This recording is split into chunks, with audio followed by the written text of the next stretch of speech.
Okay, guys, welcome to another live interview with two of Godox's new brand influencers. Just going to give you some time just to get a couple of more people in. I think it's going to be a really cool little chat today. I've got some images that I'm going to be able to show you and all that kind of stuff. And guys, for those that are watching and are joining, welcome. The comment section are there. If there are any questions, please let's get them asked and be part of the conversation. Both Peter and Monique are two incredible people, so they've got lots of stuff to share with us. So yeah, it's going to be a really cool little chat today. So without further ado, let's see if I can bring them in. Hey. Hey, Hello, Baker. hello. How you doing? Hey, welcome, guys. Hello, thank you. Yeah, really cool setup you've got there, man. Thank you. You know we go all out for you, only for you. Technique Studio Photography. Well done, man. Thank you so much. Thank you. So, guys, man, what we're going to do, just have a quick little chat and welcome you to the Godox family. I think for me, it's been a long time coming. I've been following you guys for a very long time, and your work has been incredible. And I've seen over the years and months that you've been at this, your style and your commitment to your craft is there, and it shows in your work. So it's congratulations from me, and I think the rest of the brand ambassadors and influencers that you're part of this incredible team. So really looking forward to having a chat with you and giving an insight on where you're from and how you started and all that kind of stuff. I think it's important for the people out there, especially the guys that are starting out or wanting to break out into photography and into wedding photography. We'll chat about the trials and tribulations that come with not only being a wedding photographer, but also just a photographer, or even just owning your own business. It's not always so smooth sailing. So, man, it's glad to have you, man. Let's chat. Let's chat about what was it like, when you got the letter saying you were officially an influencer. It was like a few laps around the office, and then I don't think I've jumped that high in my life before. So in our office, we don't usually have the setup, but in the office there's two desks and that's this little pathway. I think I modeled a few times and did a few karate moves, and I was like, this is freaking awesome. I have never smiled that. I think the last time I smiled that big is when I walked down the aisle and I saw people. Yeah, that's the last time I smelled that big. Brownie point. Brownie point. Yeah, but it's quite awesome, I mean, especially when you're not expecting something like that, and then accolades come, and they seem to be out of the blue, but it's not out of the blue. I mean, you've put a lot of work into where you are today, So these kinds of things are just small little accolades that we gather along the way. So it's awesome to have you aboard. I just wanted to know, man, and for the rest of the people, I know I've known you guys for a while now, so I can't even remember when we met. It's like it's a couple of years, man. It's been a couple of years. I can tell you the exact time because I saw Craig's work online, and I was like, I need to get in contact with the guy, and I offered just to be his assistant for free. And I was like, I'll be there. You don't need to pay me. I just want to just hold the light stand. I'm there to seal with my eyes. That's all I'm there to do. I'll be your human light stand. That's awesome. And I think that was what, 2018? 2018. Yeah, 2018, and maybe, yeah, it's hectic, eh? Well, it's amazing. I remember you guys, through all the times, and I've obviously followed you for a long time, and I know we've had a lot of coffee chats and and things where, you know, I've tried to share some stuff with you, and you've definitely shared some stuff with me. But for the rest of the people out there, what were you doing before you started this incredible journey? So we both studied two different things. I went the marketing direction, and the highest that I did was my BTech, and of course Peter did HR. And then once we did that, we got some corporate experience, and then while working, every step of the way, like from day one, I was doing photography part time. I did free sessions, and I did Lots of family lots work. of family work. And then, so I was in sales for a long time, in a mainly male space. I was in the stainless steel industry, and I was working there for quite a while. And then Peter traveled. Yeah, I was in charge of like training sites in the Eastern Cape. So it was an HR type role. So Yeah. so I did nothing connected to photography at the At time. all. But one thing that I think would driven us was the fact that I told Peter, there's no way in hell that I'm going to work for a boss and not go home and work on my passion. I don't think there was a day that I went home and just sat down and not, did anything with regards to photography. I was really determined from the day one, even though I didn't have like any gear. I was like, I'm still prepping in my head. This is my business plan. This is what I want to do. This is the direction I want to go in. So yeah, definitely. And then of course this one bought me my first camera. I don't know if you know that, but he bought me my first camera. So I was like, yes, I can get big gifts out of this one. He's a keeper. So you then it's interesting how you then dragged him into the. How long before you started, Peter? How long before you took the jump? Probably a year and a half or something or so, because I used to go with her to most of these shoots, because it's not always the safest, especially when you go on location for a lady alone. And then weddings or functions, she'll shoot, and then she'll say, don't you want to like capture some candidates while we busy? Yeah. And or she's having something to eat, and then I'll shoot. And then one day she just said, okay, we're gonna go buy you a camera. Because I had been saved up, so we actually just bought each other cameras. But I mean, the passion has always been there. I've had a little Mukendruk that my brother bought me way back when, and that thing was like in my handbag wherever I went, and I just snapped, rocks, leaves, trees. It looked terrible, but I mean, I still had the passion for it. And then when I started doing free stuff, and then Peter said, okay, now I'm buying you your camera. And then of course we saved up and then we bought him his. So that's basically where we started. That's basically how we just grew from there. I think it was mainly just tremendous passion and determination, and like a lot of hard work. A lot of hard work. Yeah. Photography is not for the faint-hearted. Yeah, I think you're right.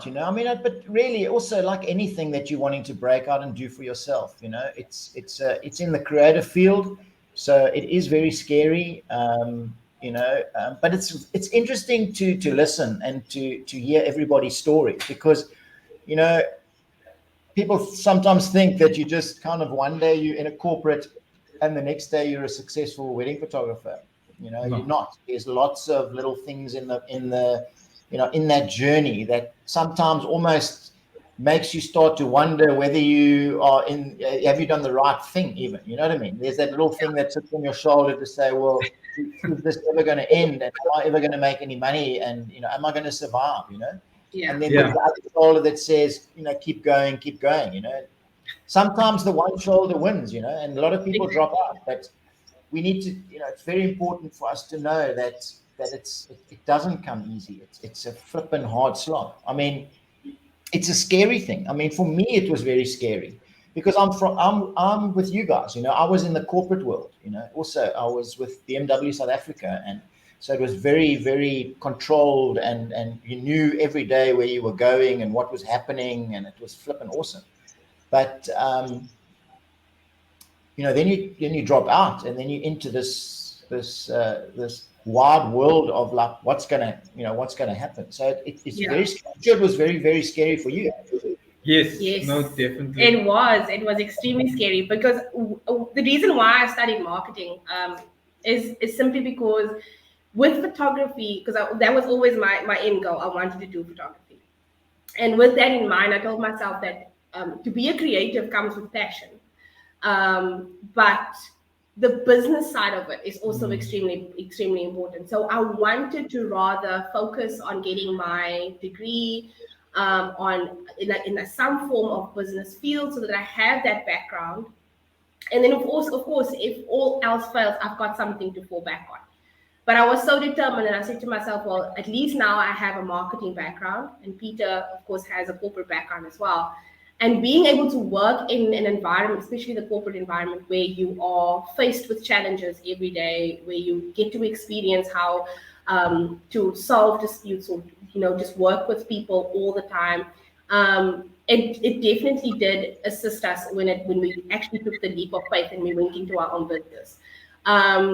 So that's what people always ask us, like, well, how did you, it's like overnight, oh my word, you guys blew up. But it's actually not. It's like it's years and years of prepping, it's years and years of planning, crying, tears all the time. When I started my Facebook page, I was on 40 likes for about 2 months. And I told Peter, I was like, oh my word, the page isn't growing, what's going on? And so yes, it takes a lot of dedication, a lot of work, but planning, I think it's the fact that we planned so far ahead and we worked every single day. Basically, our full-time job was basically there to just supplement The the photography. Yeah. I think I must say to you guys, when I first met you and started chatting with you guys, sometimes you get a feeling that there's a fire inside, and that come hell or high water, this person is going to be successful no matter what, and Yeah. that nothing's going to stand in their way. And you guys have always been very humble. You've never been shy to ask questions or to seek help or things like that. And I think that is one of your strengths. Both your personalities suit exactly what you're doing. I've always been in the belief that people do business with people that they like, and if that's the case, then it's not surprising that you are as successful as you are. Yeah. I just want to share something with you. I got this comment here from I saw that one. okay, Oh so my goodness, are we gonna go there, Steve? lost camera bag. Okay, so that was at Was it a roadshow? yes, the roadshow. Okay. Yes, so Yes. that was like almost like a car chase scenario. Wasn't it? So, backstory: Peter always carries the camera bag. He always carries the camera bag. I'm the company's mule. Basically. And so yes, so he carried the camera bag, and I told him just put the camera bag down because we need to listen to Steve. And we were in the hair salon, and I was focused. I was super focused, and Peter's also was taking snaps and whatever. Long story short, Steve then singles out Peter and says, "Oh my word, this photograph is absolutely amazing." In the back of Peter's mind, he's going, shit, I lost the camera bag. Like, oh my word, thank you so much for the awesome picture. But oops, I lost the camera. I can't find the camera bag. After Steve has a chat with him and, and he says, oh my word, this is so amazing. Peter pulls me aside and says, babes, so I kind of don't know where the camera bag is. And it's gone. Yeah. So, and then like Steve says, he might have seen someone leave with a similar type of bag. So I like jumped in the car and I drove after it. And then we got back, and then someone, because so many people have those type of camera bags, I think it's a low pro bag. Yeah. And the other guy said, was your camera bag here? Because I thought it was mine, and I put it in the car, and I was like, the relief that day. I was like, I think I was just gonna go home and cry, but I know But yes, I think I just like everybody just went in like to a stop, and then everyone was like, find the camera bag. We know how important it is. We find the camera bag. Okay. Oh my goodness, that day. It's been amazing. So yeah, it was always those really cool stories. Steve's also got another question here, so let's just get into this. So, do you both feel that you have different creative approaches to your photography, or what is your? Yeah, we definitely very different. I don't know if you know this, but I'm the talkative one. If you didn't know by now. So I take the approach of stepping ahead, and when it comes to making my clients feel comfortable, because we have to understand that we're all human, and 99.9% of our clients our clients are not going to be professional models, and they don't know how to pose. They don't know what looks flattering on a photograph, and I'm there to help them, to guide them. So my form of photography is more on the portrait side. It's more of the posy kind of photographs. It's more of guidance where I can, have, if I know a couple, I want them at the end of the pose, I want them to laugh and giggle. I'll put them in a pose, but then give them an instruction, and then at the end of it, I'll get to where I want them to be. I'll get them to have that joyous, laughing kind of pose. So that's where I come in. And Peter, he is more of what I call a journalistic photographer. So he's more just in the background. I always tell my clients he's the stalker, because he's always lurking somewhere, trying to get a different pose. He's somewhere just like, with the camera through the trees, almost kind of thing. Yeah. I always, like once Monique would pose them, I always try and get a more creative composition. Try and get something in the foreground, because I have more freedom to move around, have a look, and a little more time than Monique is trying to get a certain shot that's posed. And I can totally have that freedom to get to work on my composition and create something good. Yeah. So I think that's how our creative style is extremely different, but it also complements each other at the end of the day. Yeah. So when we give the client the finished gallery, there's a really beautiful mix of poses that we complement each other. Yeah, that's amazing. I mean, you're very, very fortunate. Generally what happens is you normally have people together shooting the same kind of thing, or wanting to shoot the same, or have strengths in the same thing.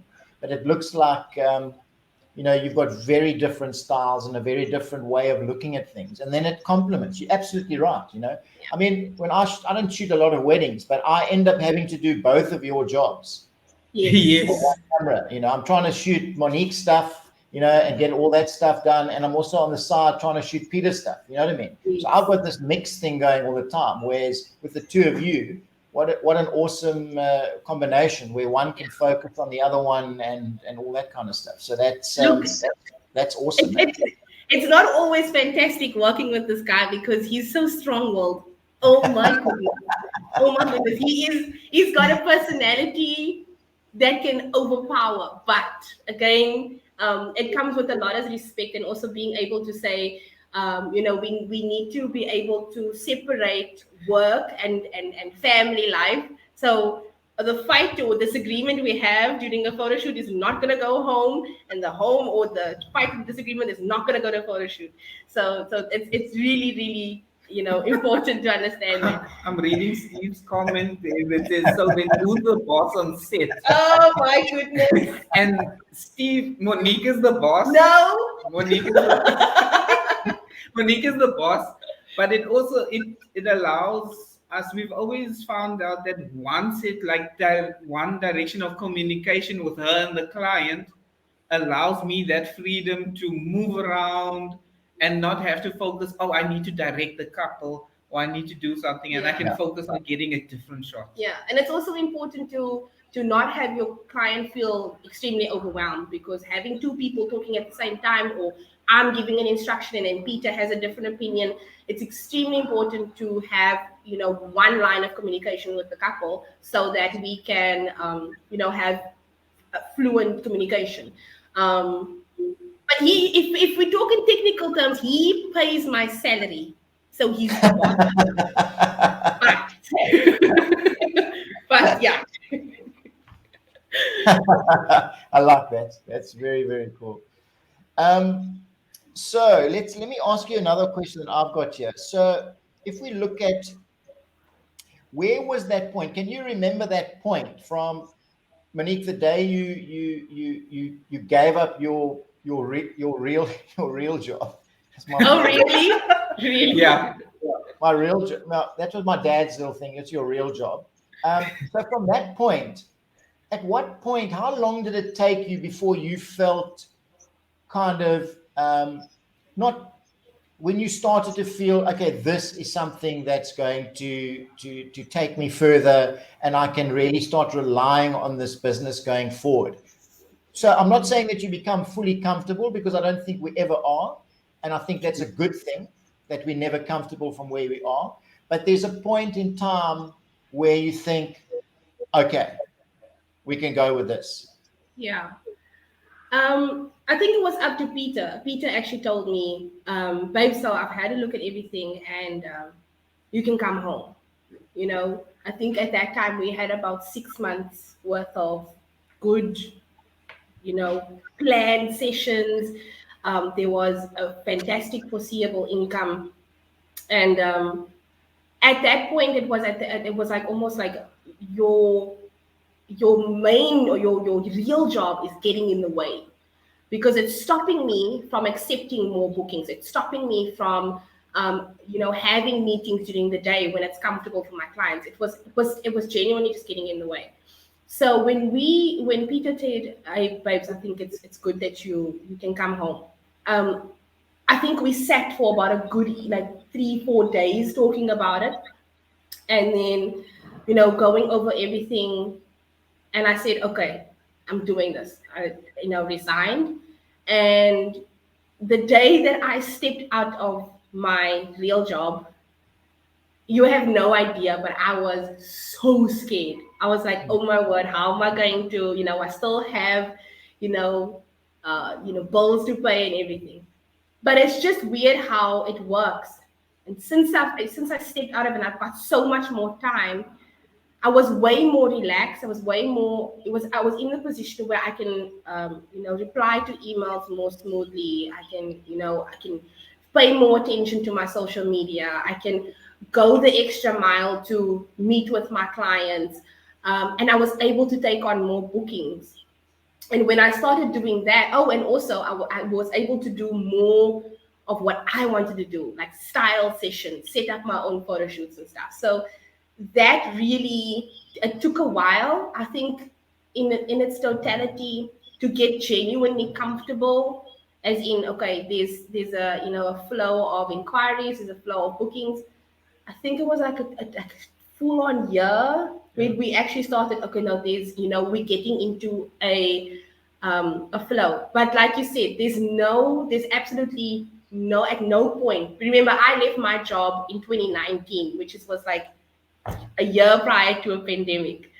So then it was like, just when you start getting comfortable, you're like, oh, pandemic. But yeah, we never, if you're in photography and you start getting complacent, then it's not the industry for you, because it's constantly changing, it's constant updates, it's constant, new technology coming out. You need to stay on top of that. You can't get complacent with what you're doing right now, because it's constantly changing. Your style might stay the same, but the stuff that you use and how you approach things gets changes all the time. Yeah, I think you're absolutely right. I think it's like anything. You've got to constantly be on the move. Otherwise, you're going to get left behind, So Yes. you've always got to be looking at things differently and trying to add value, and et cetera, et cetera. So that's really a key to success, I just want to go to another question here. We've got, let's go to Alistair. Alistair's saying, okay, with him, he's got his second shooter he's normally a flash photographer, but his second shooter is natural light. So it's a little bit the same, they're getting different kinds of images. So it's not the one just doing the one thing all the time. So that's also very cool, So thanks for that, Alistair. And we also do a mix of natural light and light. Mm. But we also try and get the light to almost mimic natural light at stages where you'll be like, that looks like a window light. And that's like with the Godox system and the LEDs now, we have that opportunity to mimic that type of light. Yeah. Yeah. I want to ask this question here because this is quite a for me a controversial thing. So I want to ask you, what do you think about this? Because I want to give my little 2 cents when you finish. That's a very good question. Thank you so much. Look, when you buy a preset, it's never just a one-click wonder. You know, you have, and you know, if you don't have it yet, you will get to a point where you have developed your own style. And when you find a preset, you're like, oh my word, this is an amazing preset because you've seen it being used on another photograph. But it's not just a one-click wonder. So when you use it and you're like, oh no, it didn't look so great on mine, it's because there's a lot of stuff that's gone on prior to that. So yes, I'll most likely sell my presets one day. But since it's never just one, it's like a mix mush of, you know, this setting here, and maybe I like the greens over here, and I like the, you know, that from that one. So it's never just one preset. I use like a mix of like 6 of them. So yeah, I think I'd sell it. And also, you know, in the past I was like, no, I'm not going to sell my presets because, you know, people are going to steal my style. It's not like that. You can sell your presets, but people can still use your presets and still like have a totally different look, a totally different eye to you. Yeah. So it's not like, oh, they're gonna steal my style or my look. It's gonna be totally different. So yes, maybe in the future. I just don't have the time right now to actually sit down and refine all my presets before I put it out there and sell it. But maybe. We'll see. Stay tuned. Let's hear what your video is. So my experience is, so I think 6 years ago, I bought a set of presets when I was still trying to, you know, you're figuring out a way of how to get specific looks and anyway, so I bought them and I put them on my photos and they all looked shit. I couldn't find one there that I actually like, and they sent me 7 or 8 presets. And on that person's, when they were selling those presets and they showed me what the preset looked like before and after, it was like, geez, that's flipping great, man. I wouldn't mind doing that. Then when I got them, it was not even close to what I liked, even though on the marketing side, they were nice. And I assume, I don't know if I've still got them. I just chucked them away. Because what I feel now is from that day, I've decided, let me create my own things. So I've spent time now editing, and I've created this image and I like it. I'm going to save it and I'm going to see if it will fit somewhere else. Yes. So that's the one thing about it. You know, people look at my photograph and say, that's a cool preset. Can I buy that? I'm too scared that they're going to put it onto their photograph and go, man, this is crap. You know, this is not exactly. I spent $100 on this and it's rubbish. Yep. So if you look, if I can show you one day with all my presets I've got. So my whole color grading preset thing has morphed started in Lightroom, then it went back into Photoshop, where all my color grading was done in Photoshop, and then now it's back all into Lightroom again. So I've got, I don't know, 120, 140 presets that I've created, which I go through and see, does this one work? Does that one work? Does this one work? Does this one work? Just to get me in a starting place where I'm wanting to go. So, I think I don't want to be that guy that people say, I just spent 200 Rand with this guy for his presets and they're crap, you know. Because nobody shoots like me. I'm shooting with colors and certain things and what I'm liking. So my presets fit into my style of kind of photography. Totally, exactly. Yes. So that's my thing. I think, you know, you need to create your style, and one of the areas that you can create your style is by creating your own presets or creating your own editing style. You know, that's Correct. one way. So you've got how you use your camera and how you use your lights to create a style, how you compose and how you talk to your how you photograph your subjects is another part of it, Yeah. and then your editing is another part of it. So you've got three areas where you can create a style for yourself, as opposed to just shooting and clicking my preset and sticking it on and going, okay, well, that looked good or that didn't look good. So anyway, that's my that's my two No, cents. I think we both share the same insight, because your style, it's not like, oh, you're gonna go into photography and I'm gonna go into photography with this style. It doesn't happen like that. Yeah. You develop your style as you go. You develop to see what you like and what direction you want to go into, because at the end of the day, you shoot to edit. Um, and you get into that flow, so you already know what the end result is going to look like. So you need to put yourself in that mindset and say, okay, this is what I need to do in order to get that at the end of the day. Yeah, cool. I love that. That's exactly this. It's Alice is also asking you, do you guys shoot with DSLR or mirrorless? Mirrorless. We Okay. recently switched over. Okay. And have you seen a difference in anything, or is it just camera? Well, mainly the difference comes in with low light capabilities. That was an immense, reason why we went into mirrorless. And then the autofocus. Yeah. Oh my goodness. I think that was also another reason why we decided to go mirrorless. You're just gonna get the shot most of the time. Yeah. Okay, Natalie's got a question here. Let's quickly chat here. How much time do you spend at a wedding shooting the pose shots? So can I just clarify this? So for me at a wedding, there's the pose shots, which are the bridesmaid and the groom and the flippant thing. Those for me are quite posed. And Yes. then the other side is the creative couple shoot, which is then that's when you take them away. And you spend an hour or whatever it is with them. So I just want to, you see it like that as well? Yes. Yeah. One Thank you. is kind of, yeah. Okay, so I'm hoping that Natalie's talking about the couple shoot going away, where you just I think shoot. so. away. Yeah. If it's not that, then Natalie, you can just pop another question. But I'm gonna answer it two ways. I'm gonna say, how much time do you spend at a wedding shoot pose, like a pose shoot? I usually allocate about an hour, but of course, weddings are different, and it changes like at the snap of a finger. You need to be able to just roll with it.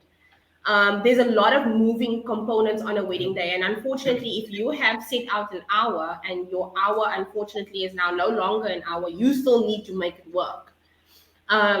So you already have plan in your back of your head. So yes, an hour probably, for an ideal wedding, an hour. But and again, in order to pose someone, it takes a second, because I can tell you stand chest to chest. But it's what you do in that pose that gets the moment. I don't take a lot of photographs where the couple's looking at the camera. I call that mommy poses. Mommy poses is where you're standing like this and you're just like, smile. That is the pose that is the pose mommy is going to print and enlarge and beautifully put up in the house, because you are looking at the camera. There'll be one for mommy. The rest is for the two of you. Where I, for example, if I tell Peter, hey Peter, don't you just want to whisper in Monique's ear, the reminder of the most embarrassing moment of her life. And then, that moment, and then while she's laughing, I want you to just grab her and I want you to just hold her really tight. That moment, that instruction is what I then capture, because while they're laughing, giggling, She might just try and get away. There's a scuffle. It's just a moment, and There's an you just interaction between the two you of just them. go crazy. And Peter always says, when I get home, I'm like, yo, you trigger happy. Like, can you just relax a little bit? But again, it's that moment. That's in the moment kind of thing. So to pose, it takes a second, and then on a wedding day, to take a couple away, it's about an hour. Yeah, listen, I absolutely agree with you. It's capturing those moments in time, you know. Everybody can pose and look at the camera and look pretty, but it's, are you able to because those moments mean so much to that couple. When they look Yes. at that photo then evokes a whole lot of other emotions and stuff like that. And that's what you're trying to do. And that's how you become very successful, you know, in what you're doing.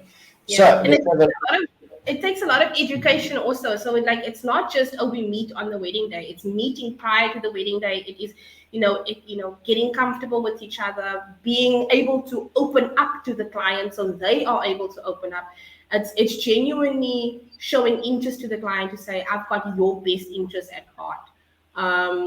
So they can also form a relationship and trust us, to know that we'll take amazing shots. And it might just sound weird to say, hey, don't you want to just whisper in her ear sweet nothings?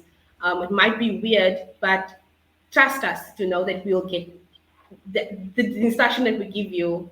There's method to our madness. Yeah. Okay, awesome. So let me ask you a nice straightforward question. How tough is this business? Lots of people see the freedom in terms of maybe during the week we get to do a little things that most people can't, like we can step away from the office when others can't, but then they don't. But in terms of, you have to deal with clients, you have to work on your business side, you have to work on admin. When in lots of businesses there's about 10 other people doing all those different roles, but when you work doing like wedding photography, there's two people, like it's just us two doing that. Yeah. So I hope oof is a answer, because it's really oof. It's hard work. You want to, if you just slack like a little bit, that little slack, that little, like when you get home in the evening and it's 10 o'clock and you decide, I'm not gonna work now, I'm gonna take a little break, I'm gonna watch some Netflix. That is it puts you, in a different perspective. We just say like, I know, just continue your work, continue. Yeah, I know you need to shut down a little bit, but it's constant work, it's dedication, it's commitments, long hours. It's not just editing. It's not, people say, oh, it's just editing. It's not. It's a lot of hard work. You can probably contest to this, but it's like when you get home and you back up everything and you look, oh, 7,000 images. I need to go through 7,000 images, find the perfect ones, edit them, retouch them, make them perfect, send it off. It's a long, and then of course creating albums, designing albums, communicating with clients. It's a lot of work. So what you're saying is you just don't pitch and take photos? No. Imagine. I'd love to. Can I just, Isn't that the whole definition of a wedding photographer? Pitch up and take photos? You just press a button. I wish I could just press a button and chuck the memory cards at someone and say, there, you go on, do my work for me. I mean, it's always the case. I think the actual shooting of the wedding or the shooting of whatever you're doing is maybe 20% of the work. Yeah. Everything else is, the build up to it, the planning, the preparation, the invoicing, the marketing, everything, everything about that just to get to that shoot is incredible. And I think that's where a lot of people misunderstand. And I think they get quite a big fright, if they decide to go into the business and then realize, geez, how much work there is that you have to do to get to what you're going. So very cool. Actually photographing the wedding is like 10% of what is still to, because everybody goes home, the makeup artist goes home, florist has done his job, but that's when my job begins. When I go home, my job just starts. So but I love it though. So tell me, where are you at the moment? So you started out, just give us an indication on the number of weddings that you are looking to do in the next 12 months. I mean, what does your calendar look like? Including the rest of the year, or maybe like only next year? For No, 2020. just for the next 12 months. I mean, we've just come out of COVID, so it's been very, very tough, I think, for everybody, and specifically for the wedding photographers out there. It's been a really tough thing because it's not only stopped business coming in on a fairly regular basis, but those weddings for me have also then just been pushed out. So Yeah. it's what it's doing is it's taking this wedding that you were going to do this month that's postponed is taking place of another wedding that you could have done in 6 months' time. You know what I mean? Yeah. You know where I'm getting at. So I Yes. get you. yeah, so we're in that sort of scenario. So if we're looking at your calendar, just a rough estimate, what are you looking at in the next sort of 12 months? Since the beginning of September up until now, we've done 19 weddings. Okay. So that's within the space of 2 weeks, 2 months. We're extremely blessed to have 42 booked weddings for next year. Super keen for all of them. Traveling quite a bit as well, Joburg included, Cape Town included. But from now until the end of December, we have another 22 weddings lined up. Whereof 8 is back to back in December. I've got 8 weddings back to back in So December. tell me, who gets married on Monday, Tuesday, Wednesday, Thursday, and Friday? Awesome people, because I love them. I love weekday weddings. So, Because the streets are just so quiet. Is that part of your booking? So, I mean, when are you traditionally doing your wedding shoots?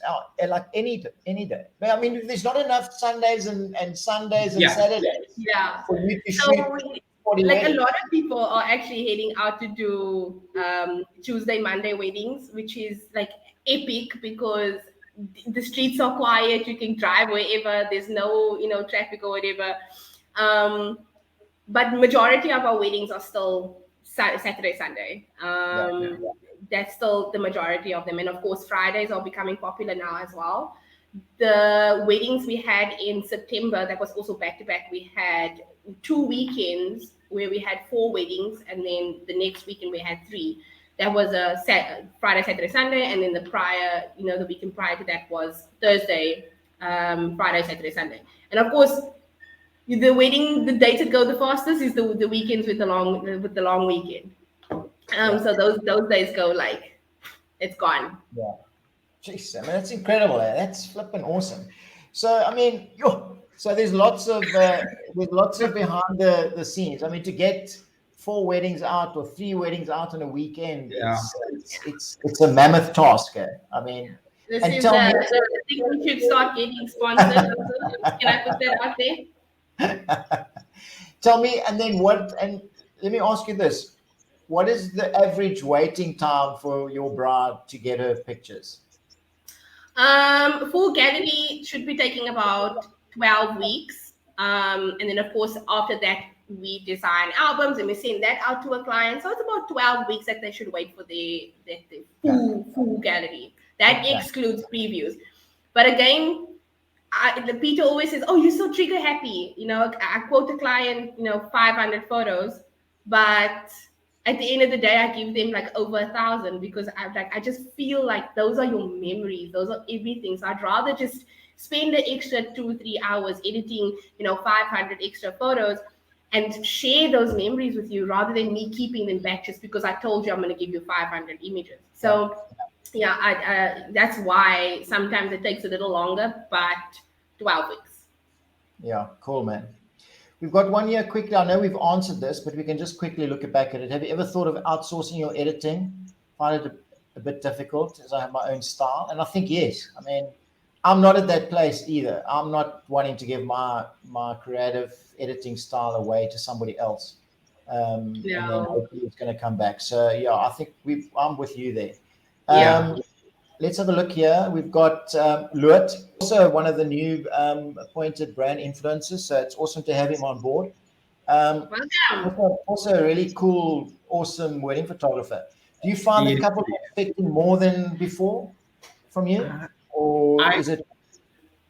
I think the couples are expecting us to be a little bit more human, and that is what I'm willing to give to them, because now during COVID, you need to be able to put business aside and understand that, this what had happened is not in anybody's, it's not your fault, it's not my fault.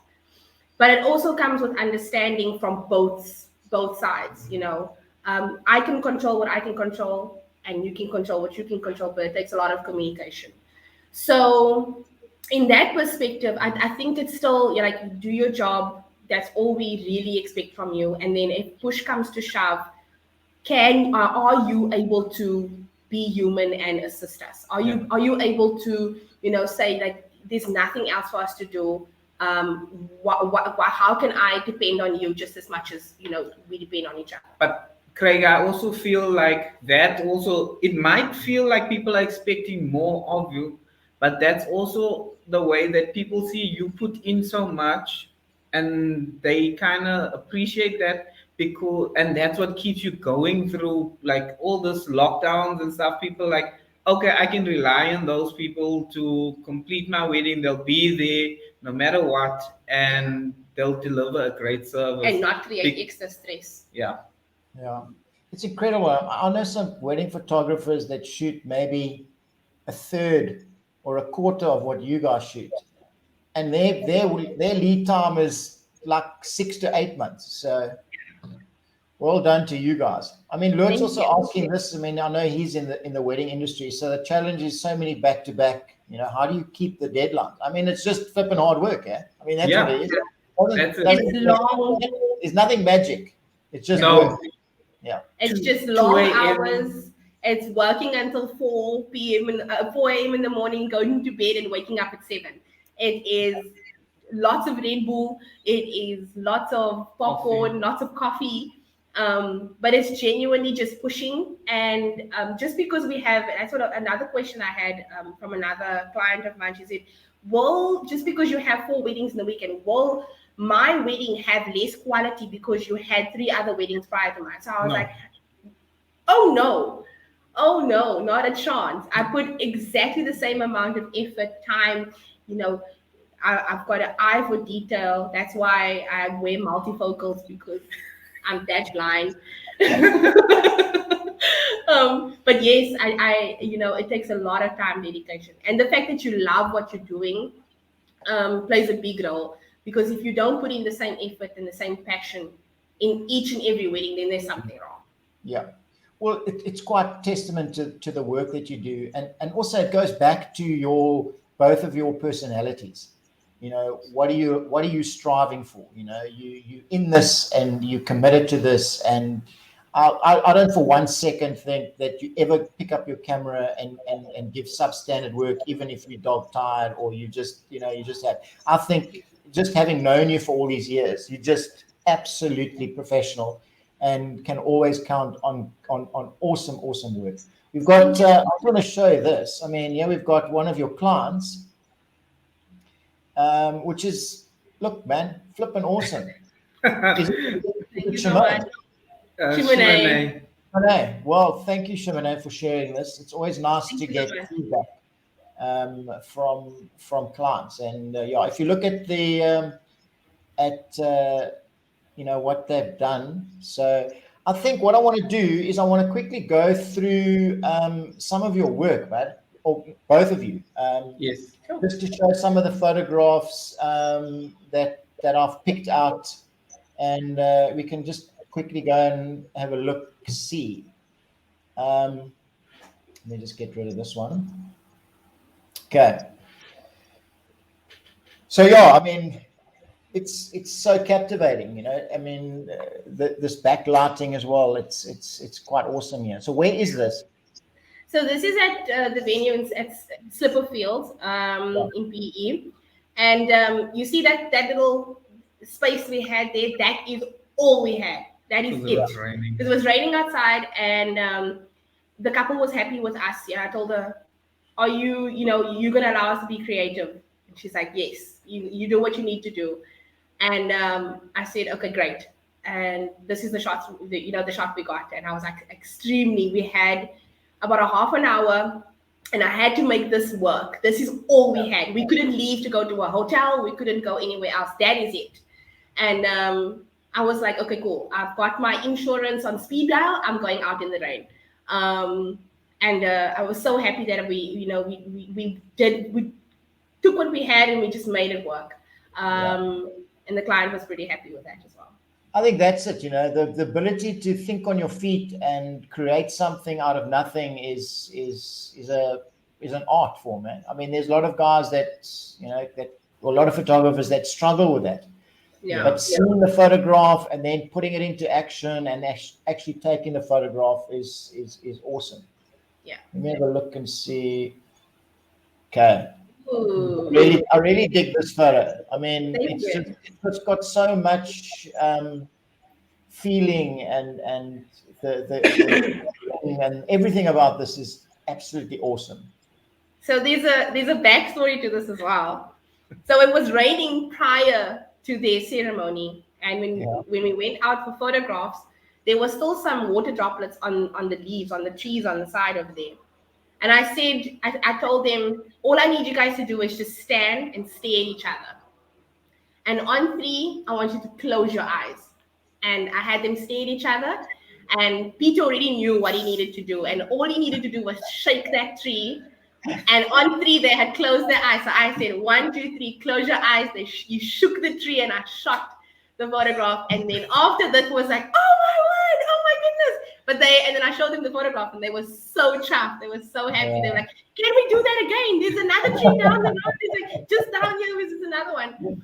So it takes a couple, again, a lot of trust and understanding that there's a method to our madness. And they were very, very happy with this photo. Is this PE? Yes, this is also PE. Yeah. God, man. Yes, this PE PE rocks, though. Yes, definitely. Yeah. This is not PE though. Yeah. Yeah, no, this is special, eh? This was also, I see there's a comment about someone asking how much time do you take for the night shoots. Yeah. And the night shoots don't always happen because sometimes the client just wants to spend time with their guests and stuff like that. But if a client, you speak to them beforehand and they're willing to do a night shoot, then we step out of the venue, which you can see just there on the right-hand side. That's the actual reception hall. Yeah. And we just told them we're going to pull them away for about maximum 10 minutes and get some shots with them. Yeah. So to answer the question, it takes about 10 minutes because prior to us pulling them out, I've already gone outside, set up my lights, tested my lights, everything on Peter. And then basically what I do is I just get the client stand, pose, snap. I already have everything. Everything is already done. Snap, and then I can get them back inside as quick as possible. Yeah, that's absolutely the key. I think it's exactly what I do as well. You go and set up your shot and you literally pull them out. And I think once they know that when you do call them, it's only like a 3 or 4 minute engagement, and then they're back inside. So when you come and ask them to do the next one, they're quite willing to, because it's not like, oh my word, now you've got to set up the light and you've got to do this and that. So you're absolutely right. If you can get everything sorted, your client will be very, very chuffed with you. Yeah. But I love this photo. Let's have a look at this one. Whoa. Okay. So this also takes a lot of planning. This takes a lot of communication because of the fact that you are dependent on all the guests to understand that they have fire in their hands and we all have hairspray in our hair. That is very, very important. That is extremely important. We have hairspray in our hair and it's flammable. So what I do here is that is a 60 centimeter sparkler, and I have all the guests stand in a guard of honor and the couple walks through. Again, this is something that we plan for this. I take Peter, put him outside, have the flash at the back. There's a backlit flash over there with a 8200 on a stand. And in front, I have a V1 just bombing down on them. So yes, it takes a lot of planning. All I get the couple to do is I have 3 instructions. I say the first one, you walk straight on, look at me. Second one, you run back. And then the third one is I'm gonna get you to walk, stop, share, kiss, twirl, and dip. That's it. And then after you've done that, you run back. So that's basically the instruction that I give. And literally everybody is screaming, everybody is like excited. And I'm also like just telling the couple, listen, and I'm gonna say kiss, I'm gonna say twirl, and I'm gonna say dip. That's it. That's all I'm saying. And I'm snapping. I am literally just going, and the recycle time on the V1 and that 8200 is freaking awesome. It's great, eh? What a flipping machine that is, eh? So yeah, Mr. says what great teamwork. And you're right, eh? It's flipping, it is good teamwork. Let's have a look at the next one we've got. That's from the same wedding. Same couple, same wedding. Yeah. Same wedding, same couple. So early in the day, it was raining that much. Sorry, Craig, you were saying? Is that your umbrella diffuser that you're using? No, that's a clear umbrella actually. That's a clear umbrella. So you were saying earlier in the day, it was pouring, like it was just raining outside. And I already had, we knew that it was going to rain in the day, and we had backup plans. This is a wedding in Newmansdorp. So of course, our only backup plan was to go to Jeffreys Bay. It's about another 15 or so minutes drive. And couple tells me prior to after the ceremony, she's like, Monique, I really don't want to go indoors. Is it okay if we have our photographs outside? And I look outside and it is raining. It is pouring outside. And I ask her, are you fine with this? You okay with your head, everything getting wet? You okay with that? You okay with your dress getting dirty at the bottom? You fine with it? I had to make 100% sure. And she turns and looks at me and she says, I'm more worried about that thing that's in your hand because that thing costs a lot. I said, don't stress, it's got insurance. I was more worried about my hair than I was worried about anything else. But anyway, so we go outside. And I look at Peter and I said, this is gonna be something. And again, I gave them 2 instructions. I said, chest to chest, you guys stand chest to chest, and I want you guys to lock eyes. I want you to imagine that what's falling on you right now is not water. It is just pure delight and blessings. That's it. Just ignore everything else. I had an 8200 at the back, and Peter had, the only option was to take off his jacket, and he had a blue shirt underneath. He takes off that jacket, puts it over the flash, and he says, goodbye to my clothes. That's what he said. He says, bye, clothes. And I start snapping. And what I told him is, again, just lock eyes, just forget everything else, and dip. And then there's another one also where they kissed. But again, it's quick instructions because I've already tested this. They've told me about it. I've already tested this. I know what my settings are. And I just start snapping. Poor Peter is behind. If you can see there, he's behind. He's getting a different angle, but of course, natural light, so he's not getting any of the flash. And we ended off and we walk back, and I look back at Peter because he's putting on his jacket and he's just drenched. He is wet. His socks are like, when you step inside and he just goes whoosh, whoosh, whoosh. That's what his socks are doing.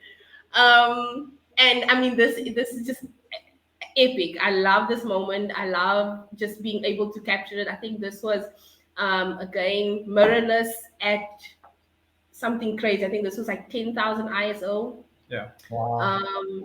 So definitely love mirrorless. I remember one time I went into the kitchen at the wedding reception and got some of that Glad wrap. Yes. And just wound the Glad wrap around my flash with a little section of it open in the front, and it took me minutes to get the Glad wrap off afterwards. But anyway. Yes, it's a mission. Yeah, we do what we have to do. Yeah. These are stunning, guys. I mean, this is just flipping awesome, man. I mean, this is almost magazine stuff, man. Yeah. Thank you so much. So this is actually for a campaign for a suit hiring place in Port Elizabeth. they had a few new suits that they are that we were introducing into For the grooms. for grooms, and they were like, "Cool, are you guys keen to do it?" I was like, "Fantastic, I'm there." And if you go to the shop now, you'll actually see some of these photographs outside their window.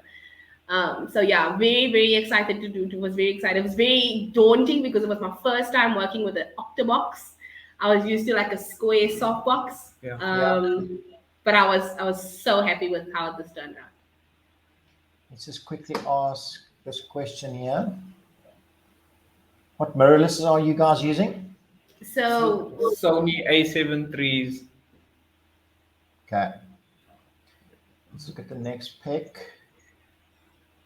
Yeah, listen, man. You know what? You guys are killing it here, man. Don't give us a big head, Craig. yeah, so this is again me outside. There's an 8200 hidden there at the back. This was the same couple as before, the very first photograph. And again, I didn't want to take them outside because it was cold.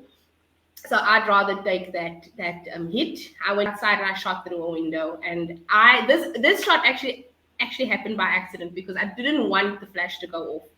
The flash went off and I forgot to put the trigger, the X2, off on my camera. And I was like, ooh, that looks nice. That looks nice. And then I just continued through shooting with the flash. I was like, this is freaking awesome. So sometimes some of the best photographs happen by mistake. Yeah, you're absolutely right. Same. It's also so pretty, yeah. Thank you. Again, there's a white wall. So there's backlit, but there's a white wall right where she's standing, right next to the window. There's a white wall. So that backlit flash is basically bouncing back. Okay. Yeah. Yeah, it's thinking, It's thinking and seeing the light, which is awesome. And that room was probably about a 3x3 meter room that we had for the entire couple shoot. That's it. Can make magic, man. It's flipping brilliant. So that's what I say. I'm flipping brilliant photos, man. Guys, if you want to follow, I'm going to leave this up for a little bit and then we can go back to the questions. But go to Instagram, Technique Studio Photography. Go and have a check it out. You'll see some flipping awesome photos there. And then obviously their website, www.techniquestudiophotography.com. Go and check it out. There's lots and lots of really, really awesome things to see there. So, guys, these were flipping great photos, man. I'm glad I had the opportunity to share. Thanks, Greg. So, I've got three more questions. Basically, I see that, you're really using your lighting quite creatively, not just, the old standard stuff. So that's always, it's always inspirational. Do you have anybody that you follow internationally or nationally that kind of like keeps you on your toes, or just kind of looking at their work and learning from them? Do you have somebody like that? Yes, there's actually 3 people. Firstly is Cliff Mountner. He's an awesome Nikon ambassador. Been following him for a while now, actually, and his work is absolutely amazing. His style also complements our style, which is amazing. The way that he uses flash and natural light together is why we actually looked up to him. Secondly is two-man studios.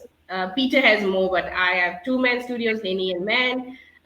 Lenny and Erica, they're also extremely awesome. I follow them mainly because they capture in the moment kind of photographs. Very photojournalistic. Yeah. And then the last one is Vincent Images, Jason Vincent. Okay. That's awesome, man. I mean, it's always good to have that. It's always, you almost find that, you are the inspiration for other people as well, even though you might not know it. I mean, these guys, I think that you've mentioned here, I don't think possibly they know that you are using them as inspiration and what they are doing in the industry without them just knowing.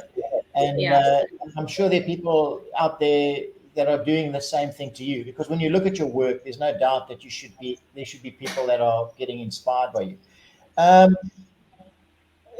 Just quickly, this one, while we got when backlighting, you use light stand or on the floor, or is it just whatever you can do?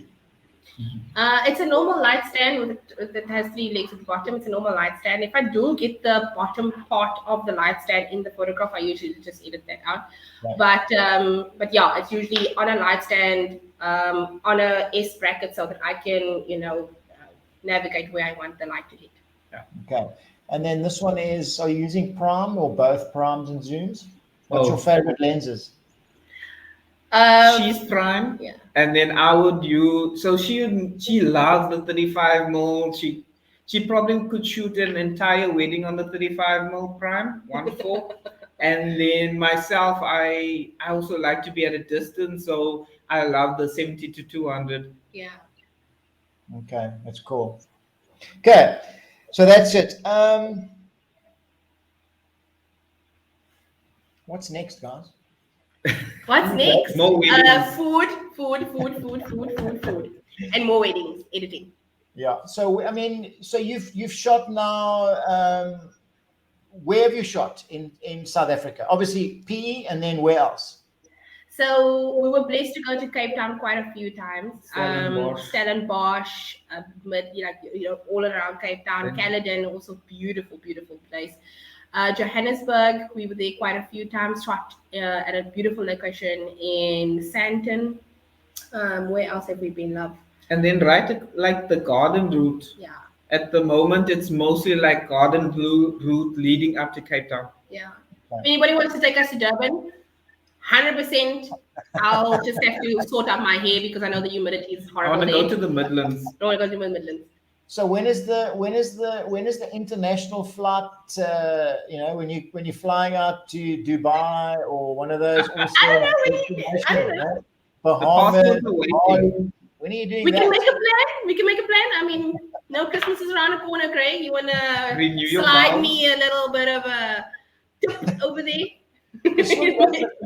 Your next thing is to become international wedding photographers. Yeah. I mean, you're doing great stuff down here. So, and I think Godox is very lucky to have you guys on board. I think both your energy and I know definitely from my side when you're in my studio, you're quite addictive. Thank you. Thank you. Thank you. You what do you call it? You interact very nicely with the people, and that's, I think, part of your success.